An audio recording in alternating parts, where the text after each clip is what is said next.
Welcome to KMET 1490 AM ABC News Radio and the Southern California Business Report with Yvette Walker, a show dedicated to highlighting successful Southern California businesses and the people behind them.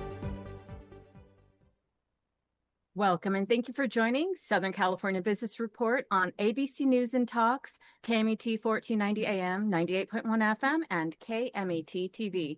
I'm Yvette Walker, live blasting our signal from the center of Southern California, serving a population of over 25 million. Get us crystal clear and on demand by downloading the free live streaming app on Google Play and the Apple App Store. As always, a huge shout out to the team. Mitch, Bill, and Sean, I love you guys, and to our special advisory committee that can be found at www.scbrtalk.com/advisory committee. Click on the link and learn about the incredible leaders doing the work. And of course, speaking of leaders, I'm absolutely thrilled and honored to introduce Onua Obasi. He's a native of Birmingham, England. He originally came to the United States to play college soccer in Connecticut, after which he spent more than 10 years competing professionally in both the USL Championship and the Major Arena Soccer League, also known as MASL, earning league titles in each during his playing career. He later guided the Newton Pride as head coach during the inaugural TST 1 million 7v7 tournament in 2023, and in 2024, he was appointed head coach of the Empire Strykers. Obasi's first full off-season with the team has been a busy one, with the addition of 9 new players and the re-signing of star player Justin Stinson. These fresh faces, combined with a returning core of veterans, has brought a real sense of optimism that the Strikers can do something special this season. Now entering his second season leading the Strikers in the MASL, Obasi begins the 2025-2026 campaign with a strong and balanced roster featuring a solid core of returning players along with key new additions. The mix of established talent and fresh faces has given the club a promising foundation, positioning the Strikers to build on last season's progress and emerge as an early contender in the league. Thank you for being with us today, Coach Obasi. Thanks, Yvette. Thanks for having me.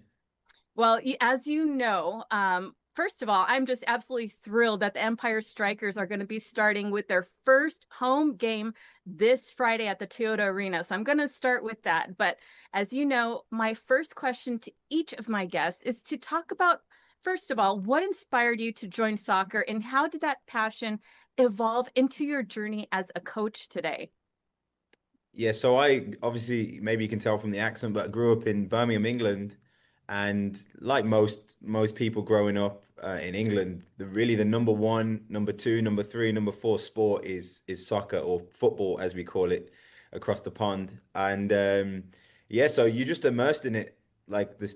You're surrounded by football. It's so important to the culture and so important to the kids that I grew up with and the neighborhood I grew up with, that you just play, whether it's in before school, whether it's, recess, whether it's lunchtime, after school, in your back garden when you get home. It's just, you really are like surrounded by soccer. And that was my earliest memory. I didn't play so much organized soccer. Like, for example, my kids play on organized teams, and most of the American, young people I know, they play on organized teams. Whereas in England, there's much more of a street soccer kind of culture.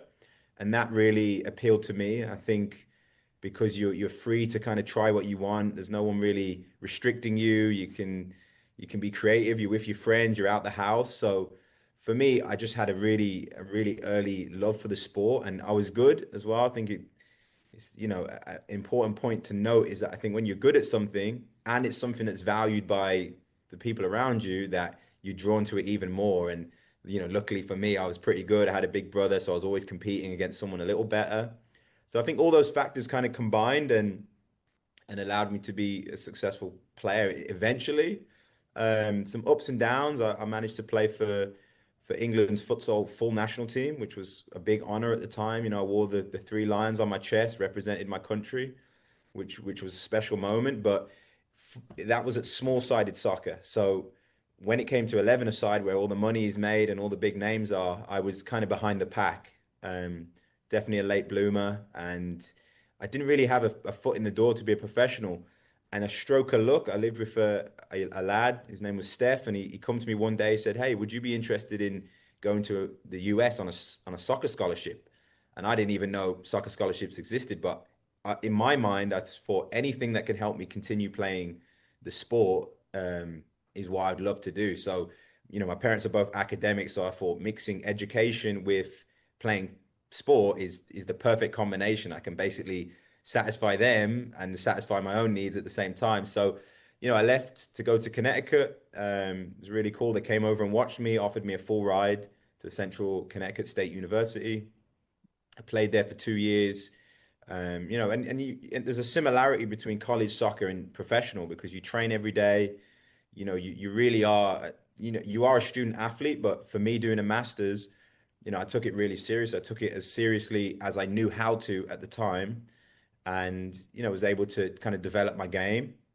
Finished college 2 years, got my master's, and then stroke of luck, I got a trial with the Rochester Rhinos, a friend of mine who just told me, hey, there's a trial in New York. I drove up 6 hours. Wasn't the most prepared, if I'm honest. Didn't know what it would take stepping into a professional tryout environment, but luckily I think my natural ability and my size helped me just get through the door, get a foot in the door.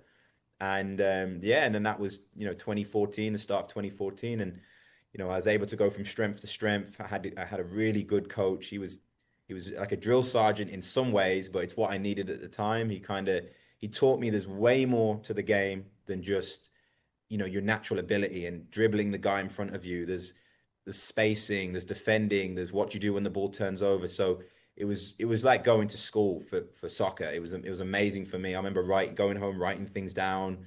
I've still got the notes to this day. And it's probably where I became or started to develop becoming a student of the game, which, to come full circle, I had that mentality throughout my career. And it's just something that come naturally to me. So I feel lucky that that's how my brain works. Maybe family of teachers, maybe that's just in the DNA, but I'd always be trying to learn. I'd always be trying to read, watch tape. And the more context I had about understanding the sport, the better I was able to analyze my own game and improve my elements. And I had a decently successful career, and I won both leagues I was part of, which now looking back, I know how rare and how special that was.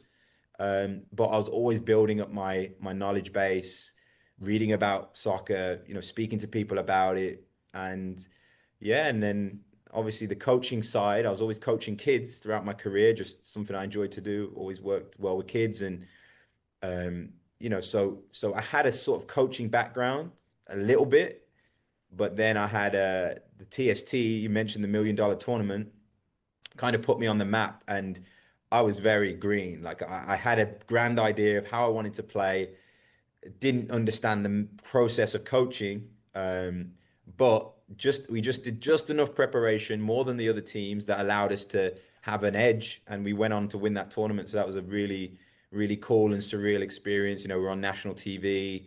We won $1 million was the prize, and it was a lot of guys from the MASL, from the Major Arena Soccer League. The team was 100% those guys, so it kind of put the league on the map a little bit too. Obviously, some owners, some teams were paying attention to me specifically, but also my team, of course. And so after that, my name was in the mix for coaching opportunities, and a few came along, assistant coach here and there, but it's not what I wanted to do. I think my mentality was much more of a head coach. I want to kind of steer the boat as opposed to be second in command, I think.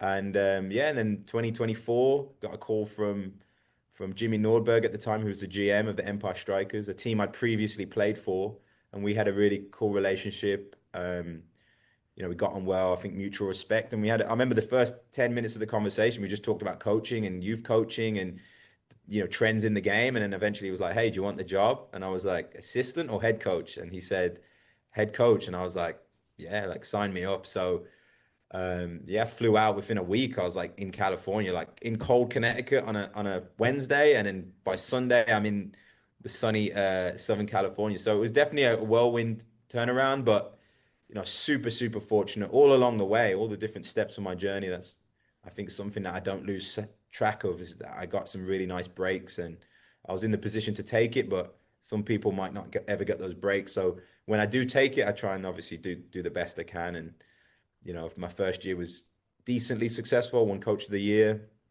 Still think we could have done better. Our league position was seventh out of 12. Very close to being fifth, kind of, but for me, the bar is set a lot higher this year with the resources we have and a whole off season, as you mentioned in the intro. So yeah, that kind of leads me to sitting here now talking to you. Well, what a remarkable transformation and journey you just described, from the streets of Birmingham, England to the center of Southern California and one of the most fastest growing regions in California and quite frankly, the nation. Here you are leading the Empire Strykers. And what's even more notable about it is that you were able to do it while pursuing your education for your master's program. And it sounds like teaching really is in your DNA, because now as head coach, you're not only going to be able to teach, but you're going to lead and implement those strategies and philosophies to Empire Strikers victory. So, Coach Obasi, share which position you played as an athlete and which positions remain your favorite to this day. Yeah, so I was left-footed, which, growing up, you don't realize that it's a big, big advantage in terms of becoming a pro, but even just being on a team, because for a team to be balanced, you need not 50-50. Ideally, you'd have 50% lefties, 50% righties. But I think the distribution is maybe like 15-20% maybe are lefties and 80% are right footers. So just naturally, by being a left footer, you get to play more because the coach is like, well, we need to stick someone at left back. Let's just put the left footed player there, or we need to stick someone on the left wing, or so. So I have a natural affinity for left footed players. Whenever I'm scouting a player, if they're left footed, I'm immediately like paying more attention. The position I played was in 11-a-side in the USL Championship. I played left back or left centre back, which was a really fun position, especially left centre back, because you get to dribble.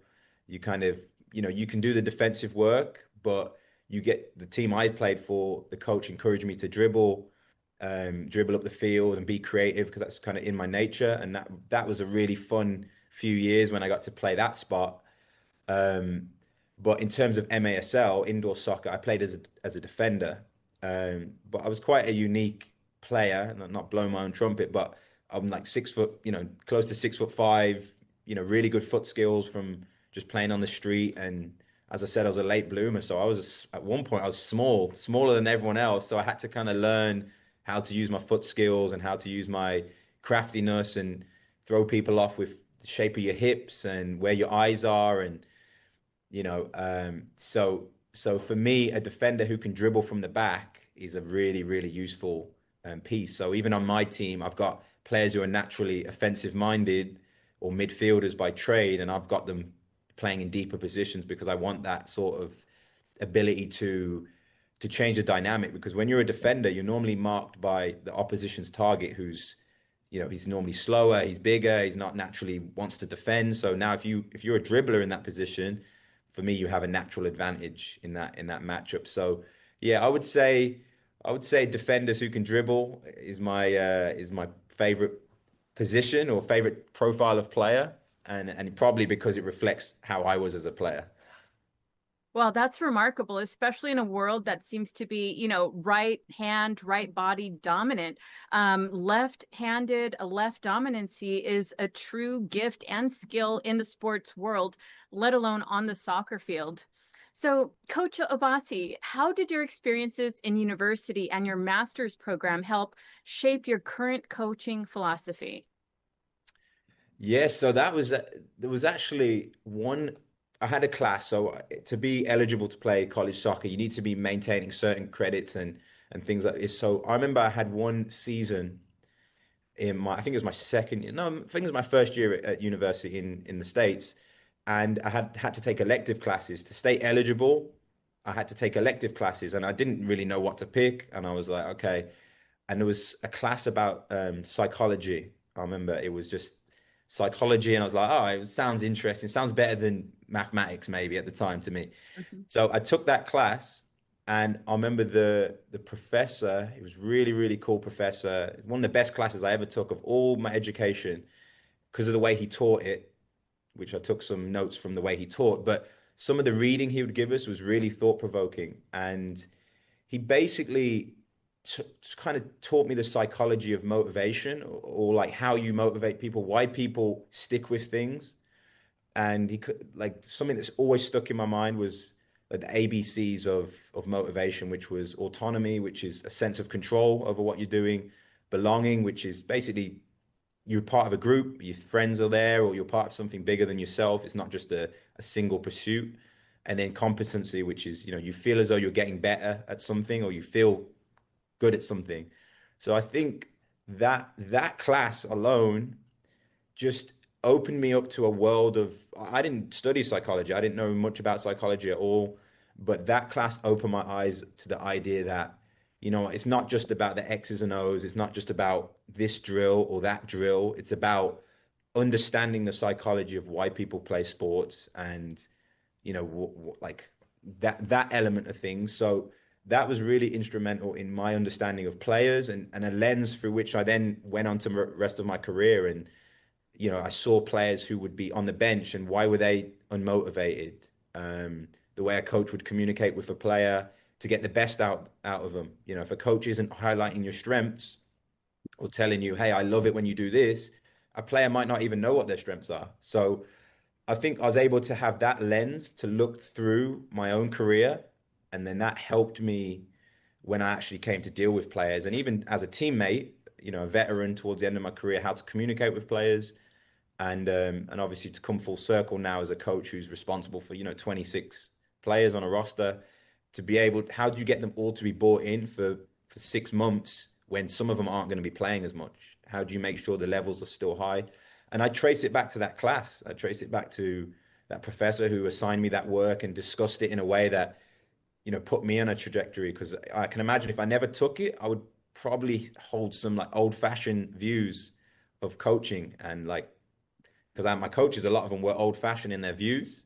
Doesn't Mhm. mean they were bad coaches. It just that opened me up. So I think the education side of things really spoke to me as a person. Someone, as I said, a family of teachers, always trying to learn, but it gave me a new way of looking at things, and I really appreciate and don't underestimate the effect that had on my coaching.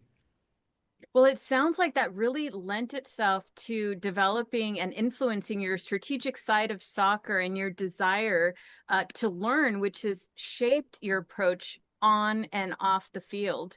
Now, you mentioned wearing your stripes for England.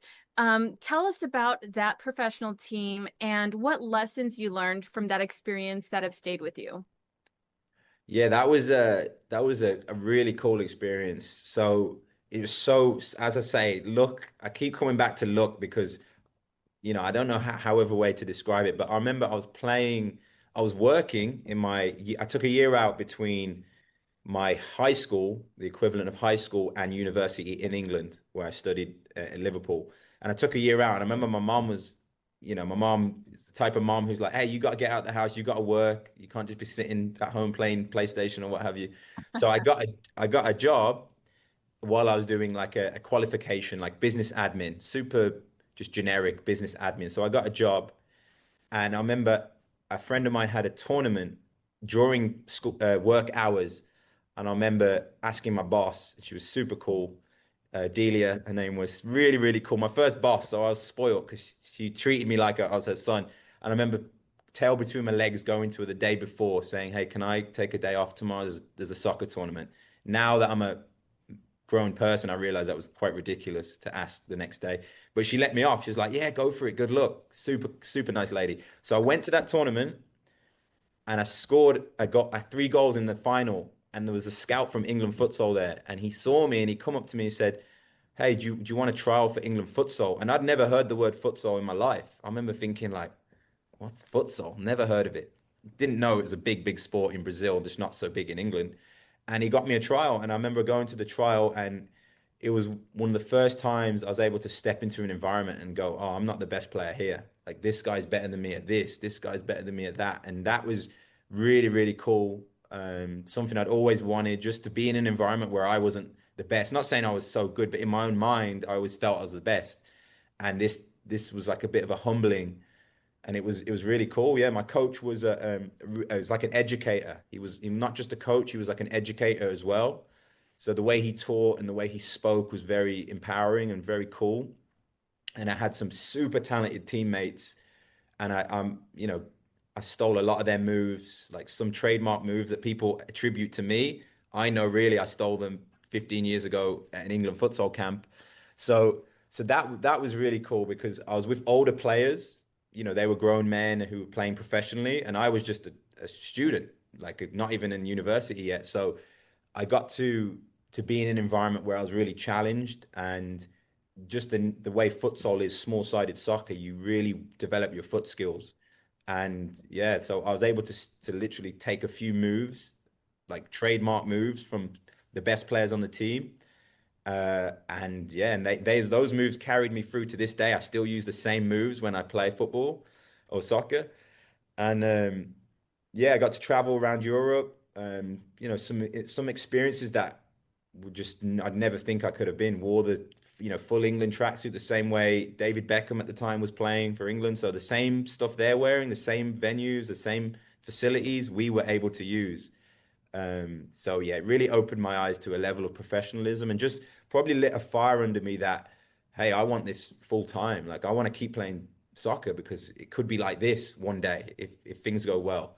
So yeah, as I said, the how I got there was fortuitous. I managed to play there up until I went to the States on my scholarship. So a good 4 years with the England national team, and yeah, like really, really cool experience for sure.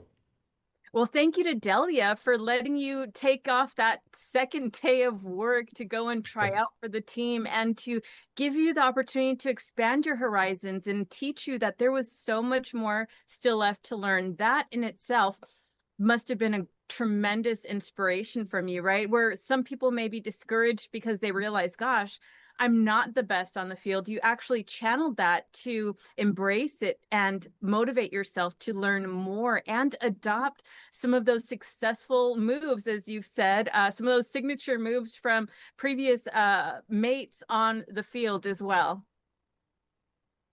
Yeah. There's one guy in particular. His name's Rob Ursel, and they called him the Wizard because he's so skillful. He was unbelievable, and I was always super skillful as a player, but he had these two moves. One was like a fake shot, a really distinct fake shot that looks like he's going to hit the ball really hard and he cuts it. And the other was like a hop and a drop the shoulder. And people used to call them the Rob Ursel drag and the Rob Ursel like hop. And then I copied them so much that my teammates call them like the Obasi drag and the Obasi hop. So I have to pay tribute to him because those moves, like when you do them, it's moves that people are like, wow, oh wow, that was amazing, because they're so effective, and they make the defender look so silly and so like scared of the ball. So yeah, he was a big influence on that period of life for me for sure. I love that. And with that, we're going to head into a break. Yvette Walker with ABC News and Talk, Southern California Business Report. Here, we're now entering his second season leading the Empire Strykers in the MASL. Coach Obasi begins the 2025-2026 campaign with a strong and balanced roster featuring a solid core of returning players along with key new additions. The mix of established talent and fresh faces has given the club a promising foundation, positioning the Strikers to build on last season's progress and emerge as an early contender in the league when we return.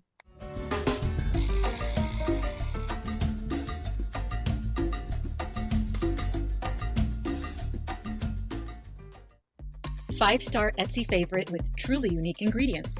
Red wine powder to Korean snow cheese powder, refined and rare. To your personal kitchen to industrial scale. SimplySpiceRubs.com. Elevating every bite. Check out our reviews on Etsy. Cal State San Bernardino is home to the only school of entrepreneurship in California. With globally ranked degree programs, you can start your journey today to become a successful entrepreneur. Learn more and connect at entre.csusb.edu.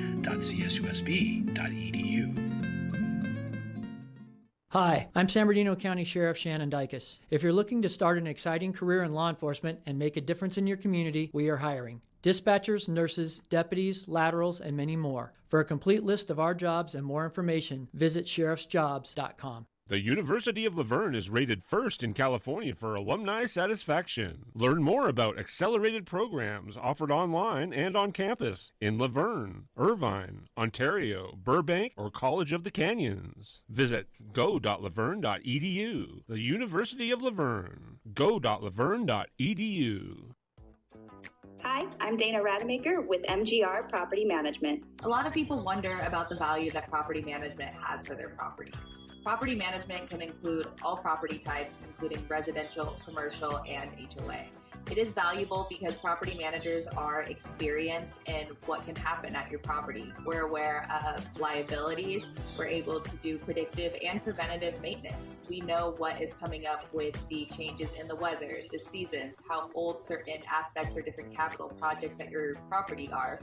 We're able to best negotiate contract pricing, legalities with your tenants, and anything else that you may need to ensure that you're getting the full value of your property.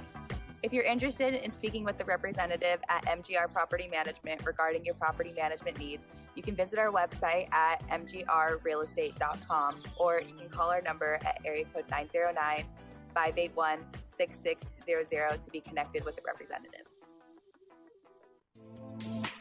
Ontario International Airport is onto a better way to fly with over 65 daily nonstop flights to more than 20 major destinations and the easiest airport experience in Southern California.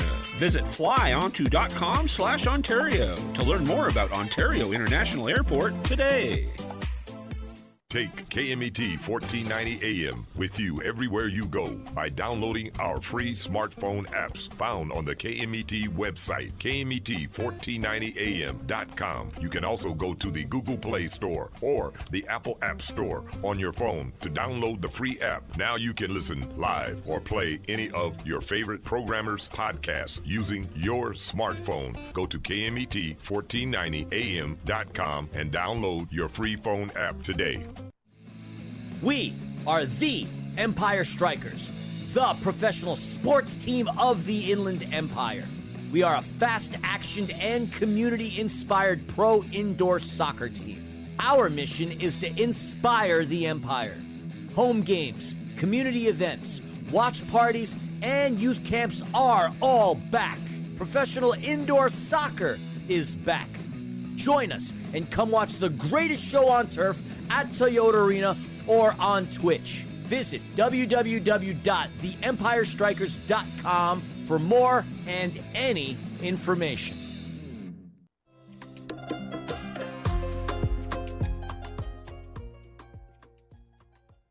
Welcome back, everyone. Yvette Walker with ABC News and Talk, Southern California Business Report. We're now entering his second season leading the Empire Strykers in the MASL.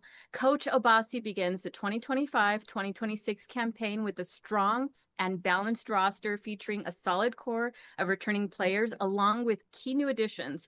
The mix of established talent and fresh faces has given the club a promising foundation, positioning the Strikers to build on last season's progress and emerge as an early contender in the league. Thank you again for being with us today, Coach Obasi. Cheers. Thanks for having me. Or not just any coach, but head coach Obasi, to be exact. Prior to the break, you were updating us and also giving credit to a previous player on a team where you were able to adopt some moves like the Obasi drop, and gave us an overview of, you know, your remarkable journey and now becoming the head coach for the Empire Strykers. So Coach Obasi, let me ask you, how did you adjust when transitioning from playing on a traditional outdoor field to competing in an indoor arena? Yeah, I think my background, we've talked a little bit about the England futsal team, which is small-sided soccer, no boards. So it's more similar to an 11-a-side field in that it doesn't have boards, but obviously a lot shorter. I think that helped me a lot. I think if I hadn't had that background of being super comfortable in small spaces, I think I would have been a little bit more apprehensive or, you know, not as successful right from the start. But I think due to my background, I had a bit of a head start. But yeah, I didn't know major arena soccer existed. Obviously, coming from England, I played USL Championship in the States, and that's where I was playing at the time when I got the call. And then I found out the team I was going to be on was the best team, which was cool because I went from not knowing the sport existed to being like, oh, okay, that's a good contract. I'll go there to, oh, wait, the team I'm on is the best team in the league. Great. So that was cool. Surrounded by veterans, which made it a much easier transition because, when you're on the field and you have, 10 guys who all know what they're doing, it's a lot easier for you to kind of look like you know what you're doing. And the training was really high level. Like that coach on that team, Danny Kelly, was probably one of the best coaches I had, easily top two. His man management was quite laid back, which I liked, and he was the type who he said, "Hey, I like the way you dribble. I want you to dribble." And when he gave me that sort of confidence, it made the game easy for me. And in indoor, there's a big premium on being able to dribble. So that made my transition a lot easier than if I was maybe a different sort of player because in indoor, you pick up the ball, you dribble 10, 15 yards, you're already in a good position on the field. So I came in, I played every game in my rookie year. I think I was runner up for rookie of the year. We got to the final. I remember we lost on golden goal in Mexico, and like the second game of an overtime tied. It was a crazy experience in Mexico. And then a year later, we went back and we won in Mexico. In overtime again, a golden goal. So it was almost like a mirror image, except we won. And yeah, so I had a really fun first 2 years in the league for sure. Super successful and good coaching and good situation for me. So yeah, that was it was definitely a transition, but it was a successful one, I'd say. I love it. And so for those that are more accustomed to the traditional open field playing format versus the indoor arena format, can you tell us a little bit about the similarities and differences they will experience when they come watch the Empire Strykers? Yeah, so it's played on a hockey size arena with the boards. Like a lot of the hockey arenas are also MASL arenas, small sided arenas. So the ball stays in bounds a lot more. Obviously, it's played on turf, like a type of carpet, so it's a lot quicker than 11-a-side. For me, and I'm a little biased, obviously, because it's the sport I'm in, but for me, it's way more exciting. You have way more shots, way more goals. It's just nonstop action. The ball stays in bounds more. So yeah, I think as a development tool for young players, I think it's exceptional too for the reason because the ball's in bounds and you have to be comfortable in tight spaces. So I think the technical level on average is very impressive and for me on par, if not higher, in a concentrated sense than 11-a-side. So yeah, I think I haven't met anyone who's gone to a game and not thought it was amazing. I just think the sport obviously is growing and we need to get the message out there. But, and the way to do that for me is get people in the door. And a lot of people are like, wow, this is entertaining, soccer. And when you have people like Marco Fabian running around out there who has a big name, it attracts people and then they see and they're like, wow, like this is a top level player and this game's fun, super fun. So yeah, I would expect that. Just be careful of balls going into the stands because you're quite close to the action. Similar, I'm not going to say a hockey puck going into the stands, but you just got to be a little wary of that. But outside of that, it's a lovely sport for me. Absolutely. And so with it fast action, you can't help but have your eyes glued to the field with the constant action and play of the ball. It's just super exciting. I've been watching the game for years now, and I look forward to every new season. So Coach Obasi, what influence did working with kids have on your development as both a person and a coach? Because you did mention working with kids in your professional endeavors. Yeah, so I was I think it started before I turned professional. Actually, I was a youth coach, and I wasn't. I'm not going to say I was a top youth coach. Definitely not from day one. I was always good with kids though, and the more I learned about the psychology of motivation and the psychology of young people, I realize now, coming full circle, that my approach was a good one. I just didn't know at the time, but basically, if you make kids look forward to coming to soccer, then they'll keep coming. And when they keep coming, they'll get better. as long as as long as they're allowed to play and express themselves. And as someone who was a creative player myself, I was always encouraging of players to try things and do skills and hold on to the ball and those sorts of things. And for me, the fun part of soccer when you're young, especially, is having the ball at your feet. It is a team game, but the joy comes, your eyes light up and your brain lights up when the ball's at your feet, or you're shooting, you're passing, you're dribbling. So, a lot of my training was centered on that. I had no real methodology outside of just make sure it's fun for the kids. I remember at the start, I definitely had some rowdy groups, and they would be, I would be trying to wrestle control back from them because they were having too much fun almost. Parents would be on the side being like, hey, what's going on in that field? They're all shouting and stuff like this. But again, coming full circle, I realized that's the environment you want to create. You want to be closer to that than straight lines. Everyone's got their, super, super serious.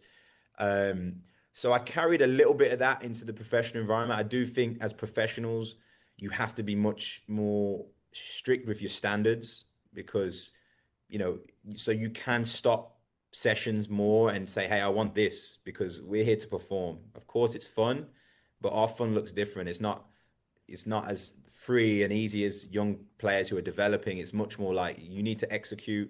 You need to execute in this moment. A pass should stay on the floor.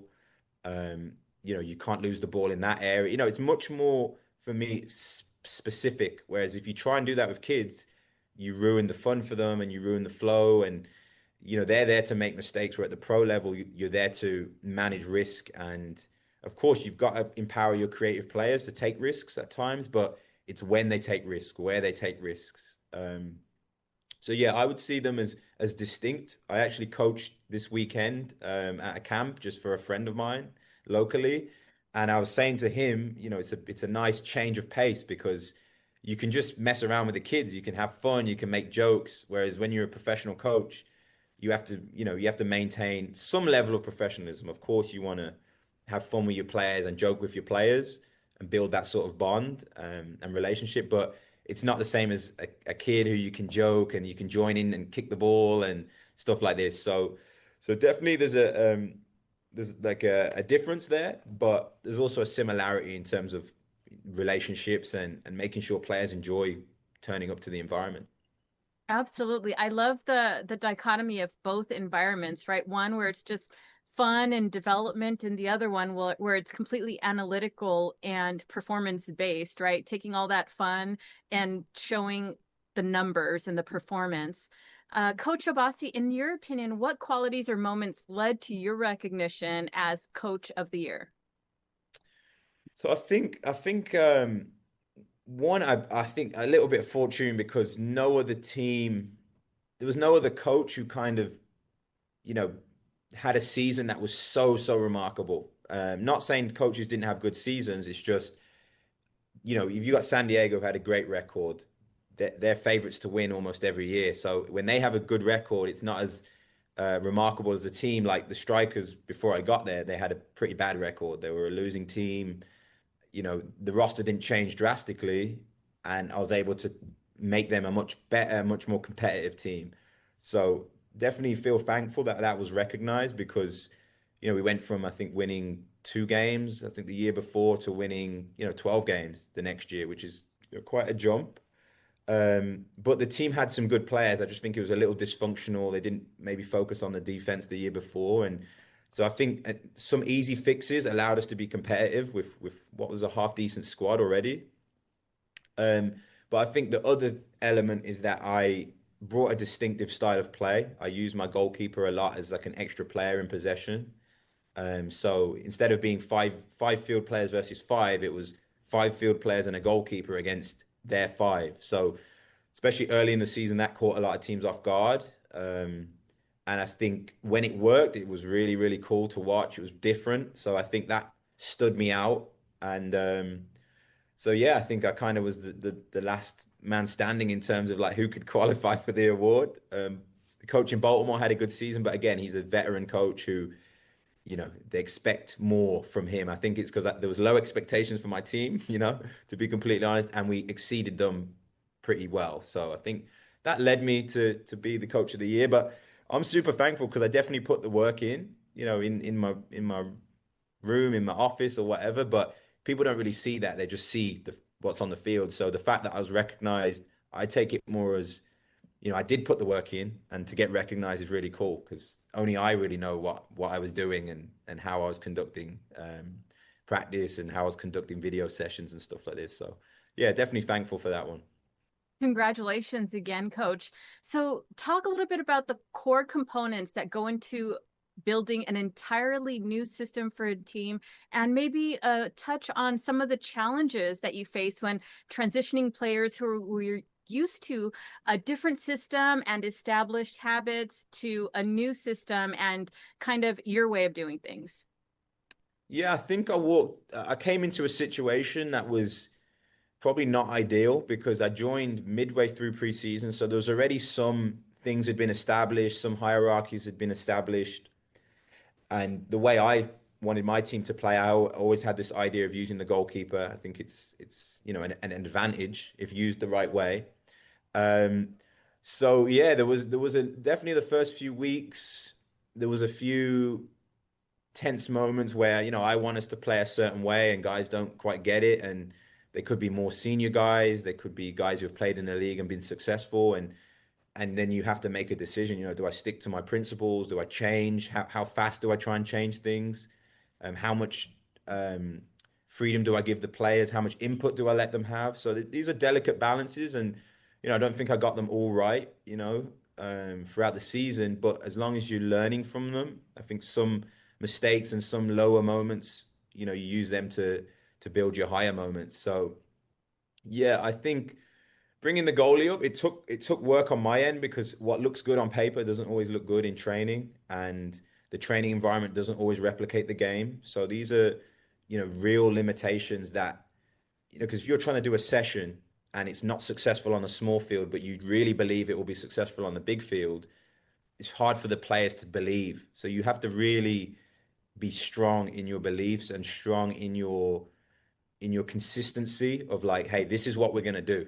And when we get to the big field, it's going to work, So there was a bit of that. And I think this off season had a lot of time to reflect. I'm a full-time coach of this team, which is a blessing. So I can, in the off season, when I'm not actually on the field, I'm developing and recruiting and stuff. So I was able to really plan how I wanted to evolve the system and how I wanted to improve elements of it and change elements of it. So I was able to come in much better prepared and, with less gray area for the players. There's always going to be some with a new idea, but I was able to have it 85% of the way there as opposed to 60 when I walked in last season. So that's helped me this year, much less growing pains this year. And I think we'll see, in our next game on Friday, that will be a much better team. Well, that is very exciting, Coach. So what attributes make the Empire Strykers unique, and how will these contribute to a successful and winning season? I think if I step away from the football side of things for a second, I think the real thing that makes us unique is, our commitment to the community. And every morning, every meeting, we have video meeting every morning. And the first thing I do is talk about the community appearances and which guys have done what and what they've done. Like, for example, Loma Linda, who's a children's hospital, is near us here. And we had a visit, myself and, 6 players went there and visited children who, unfortunately are unwell. Some of them, more serious than others. And, to speak to the family, speak to the kids, give out some toys and things like this. So for me, these are the moments that really separate us because we do so many and we really, really try and serve our community. And that comes from the top. Jeff Burham is our managing partner of the team. And he, we wouldn't have a team if we weren't serving the community. So, that's known to all the players. We have a list of 3 things that to be a professional on this team, we have 3 things.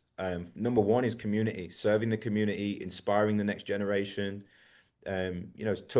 Speaking to disadvantaged communities and communities that could be forgotten. We do that through making our game days super affordable for families, reaching out to families in disadvantaged areas and things like this, but also through a lot of appearances. Like we ran the largest free camp in this region during the summer, which was really cool. Like to see so many kids, over 1,000 kids in a week, which is quite remarkable. So that's number one, is our community engagement, and then the other two are more the football side. I say recovery, what are you doing outside of training to recover for the games, and then execution, which is, how well are you playing and are you giving your maximum effort? But I always stress that number one is our community piece. And I think that really is what separates us from other teams is, we do so many appearances, we speak to so many people, we try and connect with so many communities. I think that means we can be successful. What happens on the field, of course, is the game of sport, of soccer, but what we do in the community, we can control more, and we can maybe affect more people in a positive way. So, that's what I really see as the difference, if I'm being completely honest. Absolutely. And so quickly, for those with family like ours, how has the team made joining this experience affordable for all? Yeah, I think a commitment from Jeff Burham, who's our managing partner, as I just mentioned. He basically said it to us, but I've been at meetings and events where he said it to everyone. He's like, look, we charge a very affordable price for our tickets, but if anyone can't afford, no one will ever be turned away. And I think that really speaks to kind of the message of our team. So, we give a lot of tickets away for no cost to make sure families who want to bring their kids to a safe environment, to a family-friendly environment, to see good soccer, a good entertainment, production and things like this, they're able to do it. So I think that's kind of number one. I think also, obviously, we have halftime shows. We connect with local businesses. Go Kyle's a partner of ours, and to promote business and tourism in this region. So we partner with really cool companies and organizations and ideas like that, just to bring in new types of audiences, new types of people. So I think combine it all together, and we get good support, and we make sure everyone feels included, and it is an inclusive environment. Wonderful. So finally, Coach Obasi, what message would you like to send to the fans and the broader soccer community as you lead the team, the Empire Strykers, into the future? I think, well, number one, I think when you watch us play, I feel as though you will see a team that's really well structured, that puts entertaining soccer, I should say. A lot of shots, a lot of action, but just a really good team, that's more than the individual players. It's a team that can perform really well. But I'd say on the other side is just our commitment to the community, just our ability to connect with the community, be out there in the community. Our players don't cut corners. They're at the appearances, they're at the events. It makes me really proud to be the coach of a team and part of an organization that prioritizes that. Because not every organization does, even in our league, but in sport in general. So I think our commitment to the community, the community can feel proud and feel represented by us, and that we want to connect with you and see you there at the games and at our events. Well, that is so exciting, Coach Obasi. So for everybody listening, don't forget, you can find all of this information, ticket information for groups, for seasons, for corporate events at theempirestrykers.com. That's theempirestrykers.com. Coach Obasi, thank you for your leadership. Thank you for your insight, but more importantly, thank you for your ability to not only learn, but transform those learning experiences into motivational messages and tools for the next generation of soccer players, not only on the field at the Toyota Arena, but outside the field as you conduct these incredible community events that serve all students, all kids throughout our region. Thanks a lot. Yeah, thanks for having me. I appreciate the questions, and it was really cool. Thank you. Thank you so much, Coach Obasi. All right, for everybody listening, don't forget to find us on Facebook, YouTube, LinkedIn, and Instagram. Check us out on scbrtalk.com. And don't miss my conversation with Tom Gump, Visionary Rotary Leader, Director-elect Zones 25B and 29, Membership Growth Chair, and Global Connector. With wife Catherine and son Andrew, Tom's family lives Rotary values, hosting youth, serving communities, and fostering friendships. He leads innovation, inspires service, and unites people worldwide. Next week, a trailblazer in higher education, Dr. Devorah Lieberman redefined access and impact as the first female president of the University of Laverne. Her visionary leadership continues to empower students and institutions nationwide, forging pathways of innovation and equity that inspire communities and transform the future. You do not want to miss it. We will see you all next week.